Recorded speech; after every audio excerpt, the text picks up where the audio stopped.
Mufaddal ibn Umar is admiring all of the pilgrims as they're circumambulating the Kaaba. Imam Al-Sadiq wipes over his eyes. It is there where he sees the reality of those pilgrims. He sees them as apes and bears and all kinds of creatures that are walking around, and he's shocked and he's terrified.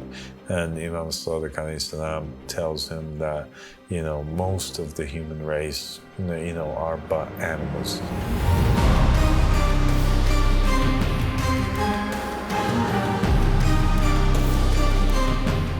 أعوذ بالله من الشيطان الرجيم بسم الله الرحمن الرحيم اللهم صل على محمد وعلى محمد ماتنا سلسلة السلام عليكم ورحمة الله وبركاته. My dear sister Tiffany. Walaikum salam wa rahmatullahi wa barakatuh, Father. Thank you for joining me. Thank you so much for having me. So today we want to talk about reincarnation. Okay, but a different aspect of it. All right. Okay, so we spoke in previous episodes about the existence of this idea of reincarnation. Yes. And how reincarnation literally means that a person is incarnated again in this world. Mm-hmm. He comes again to this world. He appears or is born in a new human body. He has a new life cycle, a new experience as a human after having lived one and died as one. Yes. We find this idea of reincarnation present in a lot of the Eastern religions and philosophies, including Hinduism and Buddhism. Yes. Yeah. Mm-hmm. And we have the idea of karma, which is strongly associated with reincarnation. And it's basically this idea that whatever it is that you do, how you treat people, the things that you decide to invest in life will affect your future, incarnation. Yeah. If you are mean to people or you are cheating people, in one particular incarnation, it will come back to you in the form of people, taking revenge from you or cheating you in a future reincarnation. Yes. And in that way, the balance is set and restored, and everybody takes the right from the other person. Yeah. In Islam and in Judaism and in Christianity, the idea of reincarnation is strongly present. Yes. Although most of the mainstream followers of these religions are oblivious to this fact and deny it. They don't think that it is part of the religion, but for those who read the scripture and are familiar with it, they know for a fact that it exists and that the people in those times, they believed in it. Yes. And that's why the Jews at the time of Jesus Christ, and we mentioned this before, they thought that Jesus was the second coming of, or the reincarnation of Jeremiah or Elijah or one of the prophets. Yes. Yeah? Exactly. If they didn't believe in reincarnation, then they wouldn't have, asked that question. Yeah, of course. But they did. Yeah. And we spoke about how there's this concept also of the transmigration of the soul and how that is, also it shares in reincarnation the idea of a soul transferring from one body to another, but it's counted as like kind of the same incarnation rather than a new incarnation. Right, yeah. In Islam, you have many narrations. There's just so many of them. In Shia Islam in particular, but also in Sunni Islam. And there's many, many verses in the Quran which indicate that reincarnation is real. Yeah. You have though different aspects of reincarnation, and they are divided based on what vessel it is that you are incarnating into. So in Buddhism, Hinduism, a person doesn't have to necessarily incarnate into a human form. He can also incarnate as an animal. Yes. This concept exists also in Islam. A person can reincarnate as a human being, and this is called Naskh. Naskh means to copy, right? Yes. Or a copy. So the tanasukh of al-arwah is the copying of it translates to, the copying of souls, right? And that is the return of a soul into a new body. And sometimes the new body will resemble the old body, and it's called the copying of souls because people noticed a similarity between the soul of one person and the soul of like his grandfather or somebody that's before. So they're like, he's a copy of that soul, and in actuality, it's the reincarnation of that soul. Okay. Okay. Yeah. Yeah. So then you have, so that's Naskh. And then you have in Islam, Maskh. All right. So Naskh starts with an N. All right. Maskh starts with an M. Okay. Okay. M as in man. Yeah. And Maskh is the reincarnation of a human being as an animal. Okay. And in Islam, it is considered to be a form of punishment. It is not something that you want to go through. Yeah. This is only something that happens to you if God is angry with you, if you have too much bad karma, if you've lived a really bad life, if you are not worthy of incarnating anymore as a human being. Okay. And usually you will incarnate as an animal because your deeds and your life as having been lived as a human being no longer requires you to have the body of a human being to fulfill those things that you are interested in fulfilling. Okay. So, for example, if you have a person who's just a mass murderer, he just wants to murder all the time. Or you have a person who just wants to eat all the time. Well, you don't need a human body to fulfill that. Human bodies were meant for spiritual elevation. So if you're not going to use your body for spiritual elevation and you're just going to use it for the purpose of fulfilling worldly pleasures or bodily pleasures, well, you can do that. God believes that you can do that with a different type of body. Yeah. A different type of body actually might be more adequate for you in order that you may achieve your goals. But, because clearly you're not interested in the intellect, you're not interested in the spirit. And so you're only interested in lowly desires and things of this nature. So you could do that you can eat as much as you want, for example, in the body of a pig, right? Or you can kill as much as you want in the body of a lion, etc. Right. Okay. So it all goes back to your actions. And exactly. Yeah. And even you have in the Bhagavad Gita, in one of the versions of it, you have these images that are in the middle of the book, whereby you see these pictures that are next to each other. And, it shows like a human being and he's behaving in a certain way. And then next to it is the image of the animal that he incarnates into. And you will see that even in Hinduism, they recognize that, how you are, how your nature is, what it is that you're interested in investing your life. And let's bring that on the screen now.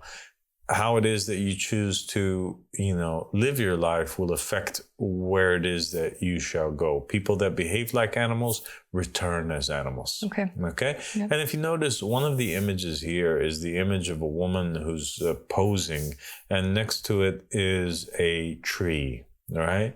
And the idea is that she reincarnates in this tree. And also this concept is present in Islam, and it is called Faskh with an F. Okay. So you have Naskh, Maskh, Faskh. Okay. Naskh as a human, Maskh as an animal, and Faskh as a plant. You come back as a tree, you come back as grass, you come back as a flower, you come back as some sort of plant. Okay. Okay? Okay. And this also is based on your deeds. And then you have Raskh. Okay, with an R. Now, Raskh is the reincarnation of a human being into a rock. Okay. Okay, or some sort of inanimate object. Okay? Yeah. And the proof for that in the Quran is the verse from the Quran where it says, be stone or be iron. There's a verse that says, be stone or be iron. And so this is God basically confirming the idea that a human being can become a stone or an iron. Okay. You have in the Quran many verses that are indicative of the fact that a person can return as an animal. Yeah. You have verses in the Quran which state that God had made the Jews that basically transgressed against the Sabbath come back in the form of apes. Yeah. You have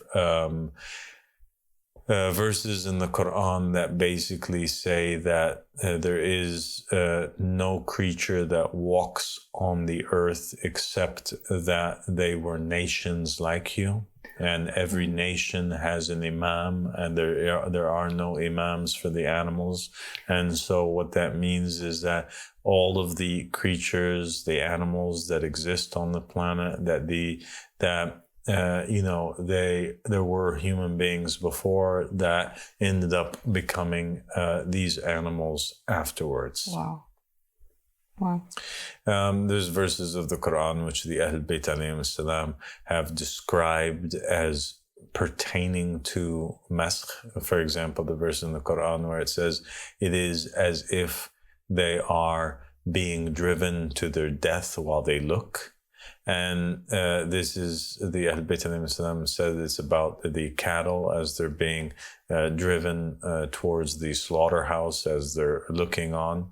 And this is about the disbeliever who becomes a cattle in the form of Maskh, and they're being driven forward to die, basically, in response to or in exchange for the evil deeds that they did while they are alive. Wow. And it's a very it's justice, when you think about it, because as we said before, it all goes back to the actions of the people and what they choose to do and what they desire to do. That ultimately leads to the path that their soul takes. And I think it's really interesting that these scriptures talk about it. They talk about the concept in several places. So although people are unaware of it, it is absolutely the reality. Yeah, and we have narrations from the Ahl Bayt where the Imams, peace be upon them, specifically pointed out types of animals, and they spoke about how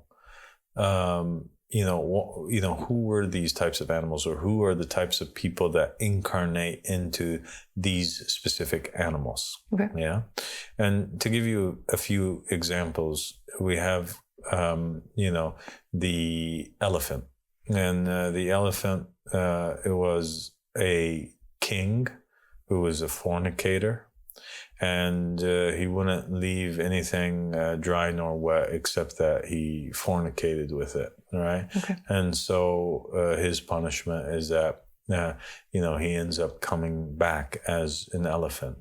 It is said about the bear that the bear was a homosexual man who was a fornicator and used to call people to himself. And so this ends up being his punishment.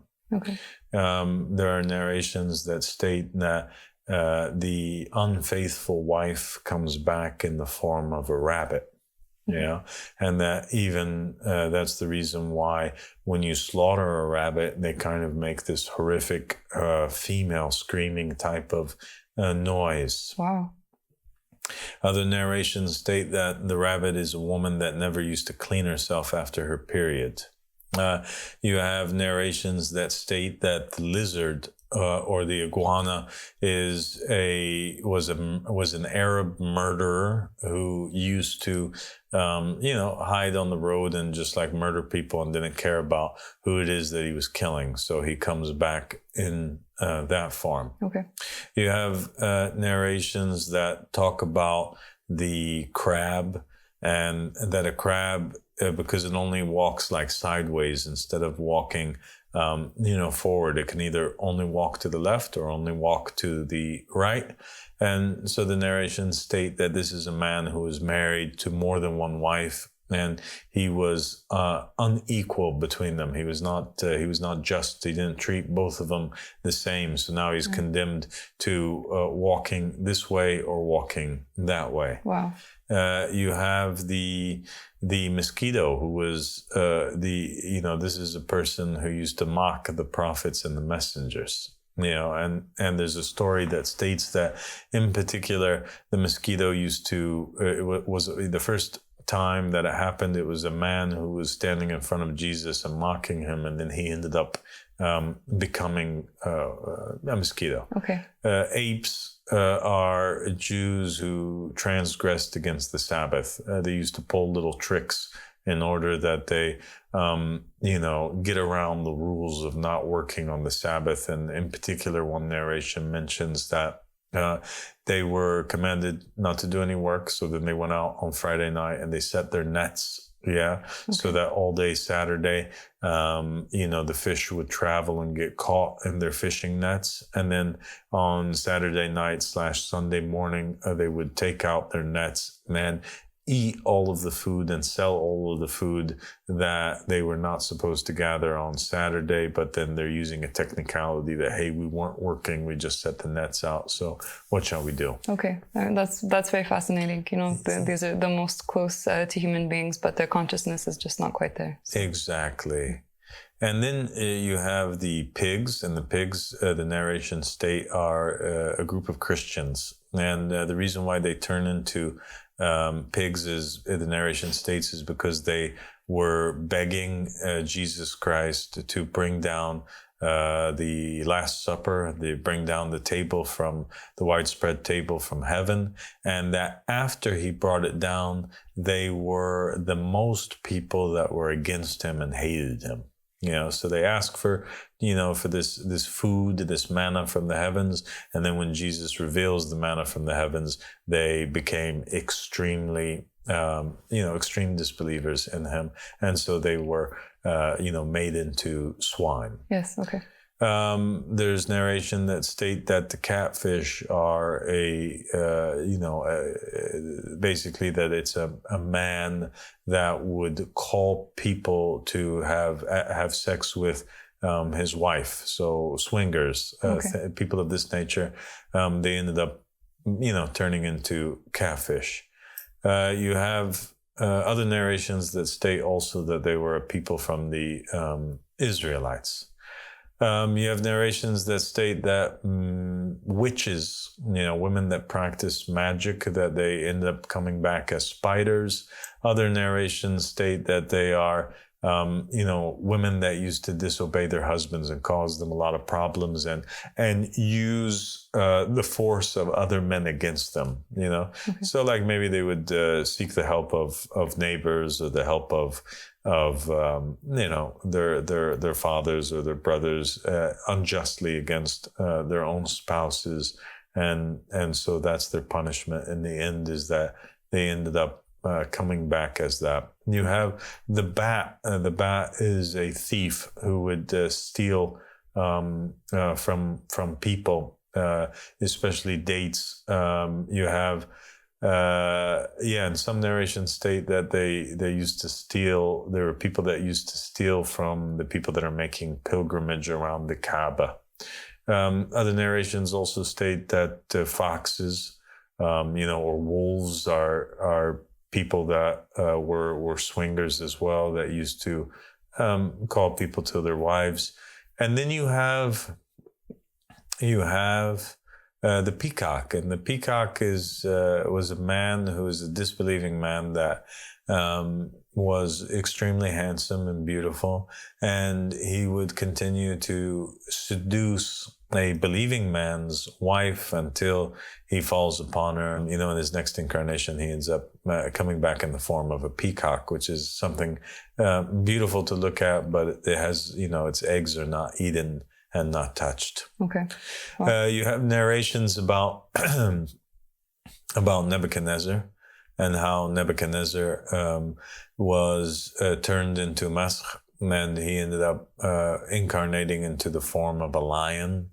So you have this idea that lions are also kings that were a little bit tyrannical. Yes. And killed lots of people, and then, you know, so they come back in that form, and the lion is the king of the jungle. Yeah.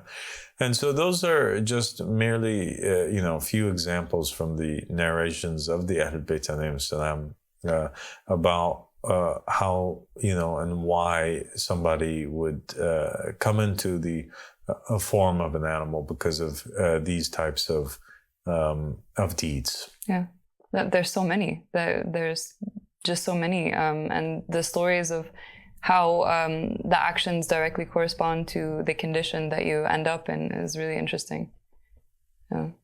Yeah, it really is interesting. And the Imam alayhi salam, he said that if you want to, so the Imam clarifies that basically a couple things. That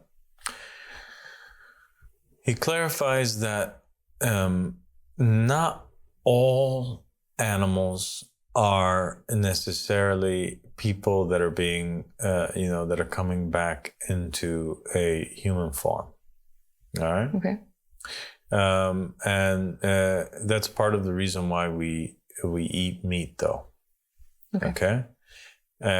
Because it is, and why the reason why we can't eat other meat.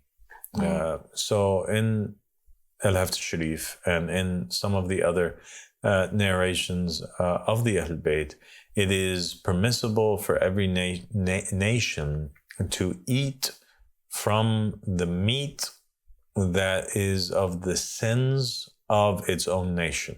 Okay. So what that means is that you have a different nation, for example, the Israelites who were on the fourth covenant with Moses. All those Israelites that turned into apes, now it's not permissible for us to eat from them because that was a different nation, and that nation, they basically eliminate each other's karma with each other. Okay. Yeah. Okay. And that those that were basically from the Christian nation, they're dealing with their own karma, and that the Muslim nation must eat from those people that became incarnated in animals that are halal or permissible to eat for them. Okay. Why? Because it is basically a karma that's playing out. Yeah. So it plays a role in the whole cosmic karmic system. Yeah. Imam Ali alayhi salam, in one narration, he says, basically he says not to make your bellies a graveyard for animals. So don't eat too much meat. Yes.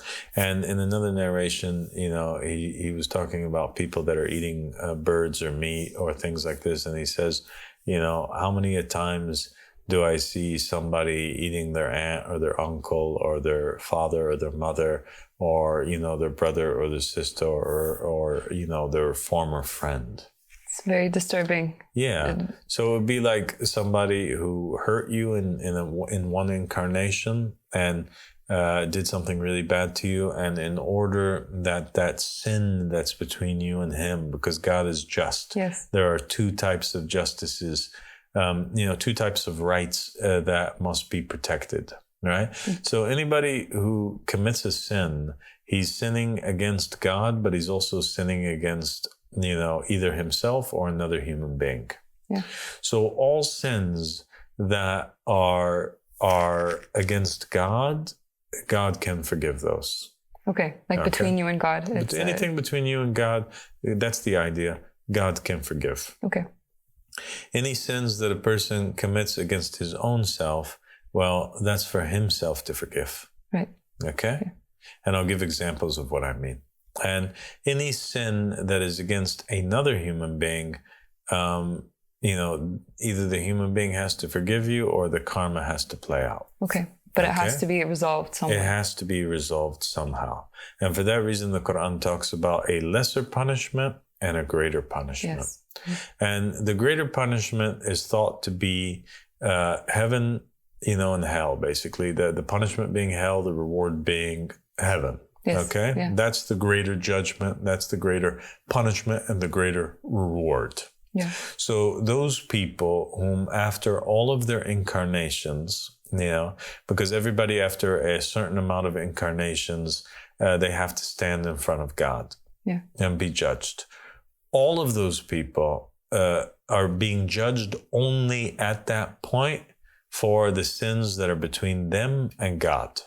Okay. And the deeds that they did for the sake of God, the good deeds that they did, they're getting reward for it. The sins against God, they're being punished for. Okay. What is between them and God is what's being judged. Okay, so everything else has to be everything else has already been cleared beforehand. Okay. Before you get to God, what's between you and other people and you and yourself must be cleared. Okay. And that's why people incarnate many times over and over again, so that everybody has an equal opportunity, that you don't have this problem where somebody, is born into this world poor and uneducated and has to struggle in life to reach the same spiritual enlightenment that another person who's born with a golden spoon in his mouth and privileged, and educated, so it's not fair. They don't have, right? Yes. And this is one of the criticisms of religion and of God, right? By the atheists that how can these people be judged the same? Well, reincarnation solves that. Yes, because the person who comes once as rich, he'll come as poor, and the person as poor will come as rich. And really each person, depending on their deeds, that will affect how good of a position they're born into. So nobody is oppressed in regards to that. Yeah, I'm just hearing the description of the reality. It's just God's justice is so awesome. Right? God is extremely just, and it really goes back to you and what you've done, and you have so many opportunities to correct your mistakes. Exactly. And the karmic cycle will play out by people stepping on or killing the person who killed them or who hurt them. So let's say you were murdered, God's not going to make you take revenge against your murderer by turning you into a murderer in the next incarnation. Yes. Right? Because murder is bad. Yes. So how is it that you can take vengeance? Well, you would take vengeance by your enemy coming in the form of a mosquito, or coming in the form of an ant, or coming in the form of a lizard, or coming in the form of a sheep or a goat, or something that you end up slaughtering or stepping on or killing. Yes, okay, right? Yes. Without feeling bad about it and without being counted, having been counted as a murder. Wow. And sometimes also that ends up playing out by the person being enlisted in the army and killing the enemy on the other side. How many times, is it that a person kills somebody in battle, but it was actually somebody who had killed them beforehand? Wow, that's amazing to think about. Wow. Yeah, it really is. Yeah. And, and also this is the reason why there are a lot of whenever there's an animal attack on a human being, these are also the reasons why that happens, is because that the soul that is in the animal that is attacking the human being, it belongs to somebody who has some sort of karmic, thing that needs to play out, right? Okay. So you could still, you be a better person than somebody else. Mm-hmm. You could be a human being who's a believer and somebody else is a non-believer, and they go into this, one of these animal forms, but still it's possible that a believer oppresses a non-believer. Oh my God. Right? And so if you oppress a non-believer, you did an injustice to them, they still have the right to take their justice, or their rights back from that believer, and they do so in the form of an attack, for example, Or sometimes it might be that a woman is married to a man and he passes away, and she ends up marrying somebody else, and that old husband of hers incarnates in the form of a dog, and he ends up seeing his wife now, and she's walking with another man, and he freaks out, and he goes over there and he attacks the man. Wow. This attack is not out of nowhere. It is, an act of jealousy or something of the sort. Wow. Wow. And an interesting fact to note is that, human beings, when they go from one human body to another, they lose all of their memories. Yes. It has to restart again.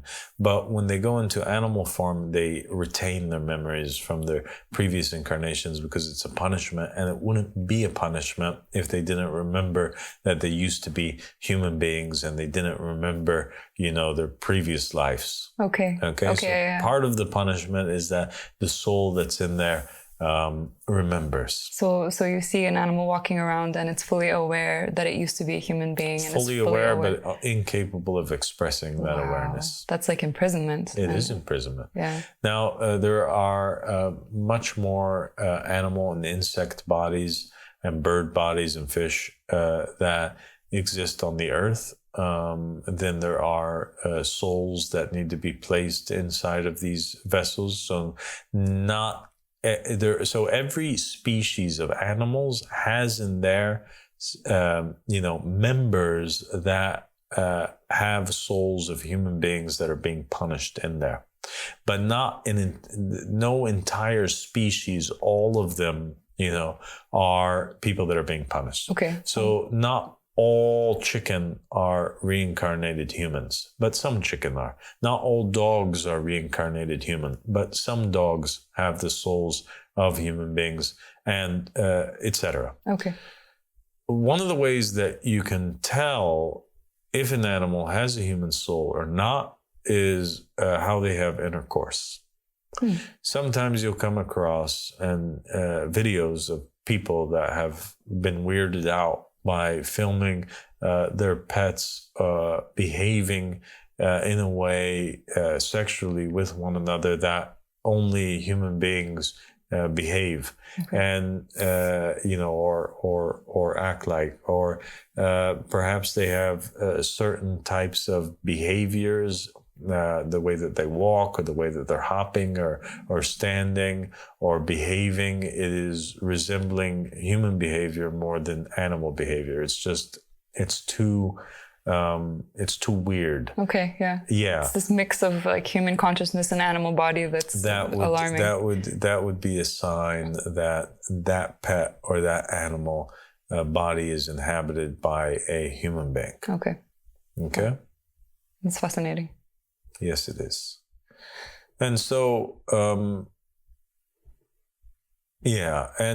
a person who goes into these animal incarnations, they won't just go into one. It just becomes like the first of many cycles of incarnations as animals. Okay. So you don't want to get stuck into the animal incarnation cycle, because you might have to go through 1,000 animals before you're able to come out free again. Okay. So depending on how many sins you have, and how long it takes a person, who ends up becoming an animal to learn to elevate back into, and come back around to incarnate as a human being, it might take a long time. Okay. Yeah. Yeah. So it's like a long prison sentence. It is a long prison sentence, and you really need like good deeds to break free from that. Okay. And even animals can have good deeds, and there are many animals that the narrations have stated are going to end up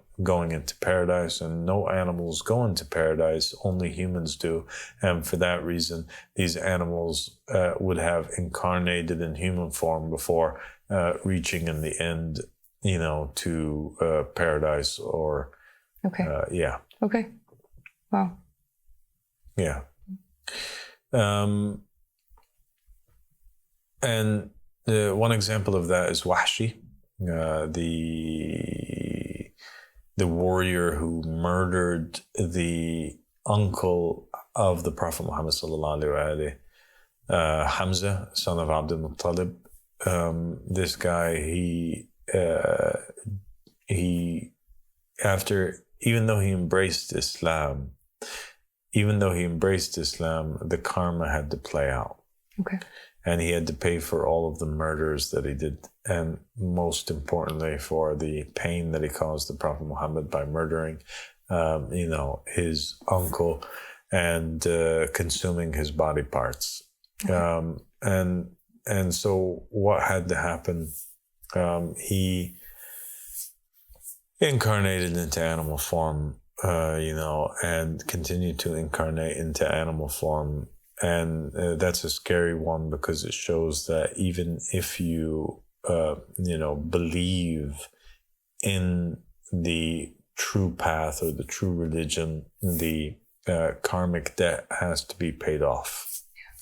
And so he incarnated animal into animal into animal until he had his final incarnation as an animal in this time period in the year 2016. And now he has moved on to be, to incarnate in human form. Wow. It is heavy to consider that even though you do believe in the true path, it's like energy. Like once it's put out there, it has to be dealt with. It has to go somewhere. So yeah, your actions have to be accounted for. Yeah. And then you have also this concept, Tiffany, in Judaism especially, and Islam, of people that are not real people. People that are animals. Okay. Sometimes they refer to them as goyim. Sometimes they refer to them as Maskh in human form. And this is speaking about people who, even though they're in human bodies, their behavior and their consciousness is at the same level as animals, or rather they are animals that are going to, people that are going to be animals. Yeah. Or animals that have now reincarnated recently into human form. Okay. Yeah. And there's many narrations where the Ahlul Bayt alayhim salam, for example, in the Al-Haft Al-Shareef, Imam Al-Sadiq takes Al-Mufaddal ibn Umar to the Kaaba, and Mufaddal ibn Umar is admiring all of the pilgrims as they're circumambulating the Kaaba, and they're saying, Labbaik Allahumma labbaik, labbaik la sharika laka labbaik. And Imam Al-Sadiq alayhi salam, kind of dismisses his praise and says, that it's nothing but a bunch of noise. And he says, what are you talking about? And Imam Al-Sadiq wipes over his eyes, and Mufaddal ibn Umar glances at the Kaaba, and it is there where he sees the reality of those pilgrims that are circling the Kaaba, and he sees them as apes and bears and pig and bats and all kinds of creatures that are walking around, and he's shocked and he's terrified. And Imam Sadiq alayhi salam, then wipes his hand over him again, restores his eyesight, and tells him that, most of the human race, are but animals, people that are going back to animal form, or their consciousness is operating at that, and so therefore that's what they are in reality, regardless of what body they inhabit today. This is what they are, and that is what they will become, and that is what they are from. And in another place in Al-Haft Al-Shareef, there was an incident where the Imam is standing with some people, and they kind of are speaking about a particular individual whom the Imam says that, just today he's working as a carpenter, but just the other day he was a woodpecker, or in his previous incarnation, or a rooster that was, making noise. Okay. And wow. Yeah. And so you have animals that can become human. And some of the examples of those animals that end up ended up becoming human in the past is like the donkey of Balaam ibn Ba'ura that refused to move forward and obeyed the angel when Balaam was trying to lead him to send down the curses, upon Moses. You have the dog of the 7 sleepers, the ant of Solomon. You had a particular wolf that ate the son of a tyrant police officer who used to basically, terrorize the believers. And so the wolf, by attacking and eating his son and making that tyrant police officer sad and depressed, God rewarded him and, turned him into a human. And then he eventually goes into paradise.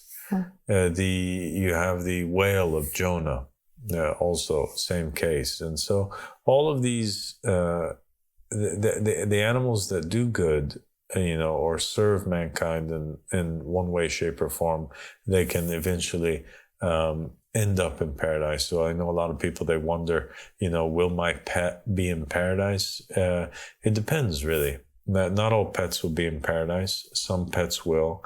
But what we do know is that any pet that goes into paradise will go into paradise in an honored form, and that honored form is a human form and not an animal form. Nothing gets into paradise crawling on all fours. Okay. So they have to go through good deeds and then earn the right of becoming a human and then reach the rank of paradise. Yeah, because nobody can get into paradise, Tiffany, except if God is their king and their ruler. They have to believe in the supremacy of God. Yes. That's the whole reason why Iblis got kicked out. And the animal forms, like the reason that's given for the creation of animal bodies in the first place, is to be the bodies that all of those who refuse the supremacy of Allah subhanahu wa ta'ala can inhabit. Okay. Do you understand? Yes, I understand. So that's what it all came down to. In the very beginning, God creates Adam, okay? And he basically tells the angels to prostrate to him. All of the angels prostrate, except for Iblis and Iblis's children. Iblis's people. Yes. Those who refused to prostrate to Adam, God made bodies for. And those bodies are deformed, monstrous, bodies that are meant for suffering, and they live horrific, horrible lives. Imagine the life as an animal. Very bad. Yeah. Extremely bad. Even animals that are free and in the forest and in the woods, they don't enjoy it. No. Deer that are running around afraid of being shot or killed or attacked or snatched, living in an environment where there's dangers that are around you all of the time. Animals don't enjoy being animals. Animals wish to be human beings. Yeah. Okay. So the human being, like the point of this human vessel is, it all goes back to acknowledging the supremacy of God and worshiping the one who God has chosen. It's for the children of Adam, who recognize Adam. Okay, so that's truly man, Adam. That's a truly man. That's an Adam. An Adamite is somebody who recognizes God's authority, somebody whom uses their vessel to be recipient of the Holy Spirit, somebody who uses the vessel to become a recipient of the Holy Spirit, or, to become to elevate, above the angels. Okay. Because Adam was above the angels, hence the angels had to prostrate to him. Okay. And the narrations state that God made the angels, in such a way that desire, lust, these types of things are absent from them. Yeah. And he gave them intellect, and he made animals in such a way that these vessels, there is no intellect in them. It's only lust and desires. Okay. And human beings, he places in them both intellect and also lust and desire. So whatever human, their intellect and their spirituality overcomes their lusts and their base desires, they are above the angels and better than them. Okay? Wow, that's beautiful. And whoever it is that their lust and desires overcomes their intellect and their spirit, then those are beneath the animals. They're worse than them. And for that reason, all of those who experience life as a human being and their lust and their desires win in the end, then they go on to being, animals in bodies that are appropriate for them, that are actually a gift for them, because now, they were actually worse than the animals. And people who, who their spirit and their intellect overcomes their animal nature, they will go on to live like the angels in the heaven above. And in actuality, they will end up ruling over the angels like Adam did before. Okay. Well, it's such an amazing topic to think about. It's extremely deep and it's heavy at times, but it's also important to contemplate deeply on your own actions and think about how, what it really means to be a human being. And are we really living up to our potential? Are we doing what our vessel was created for? Are we acknowledging the supremacy of God? And I think that it's a wake-up call for many people. Yeah. Animals can't obey God. Animals can't uphold God's commandments. Animals don't have the ability to follow an imam or to submit to God's vicegerent. Human beings do. Yeah. And that's what the vessel was made for. It was made to recognize God's veil in creation. And we'll stop at that point. Thank you so much, Tiffany, for joining me. Thank you so much for everything you've taught me today. God bless you. God bless you.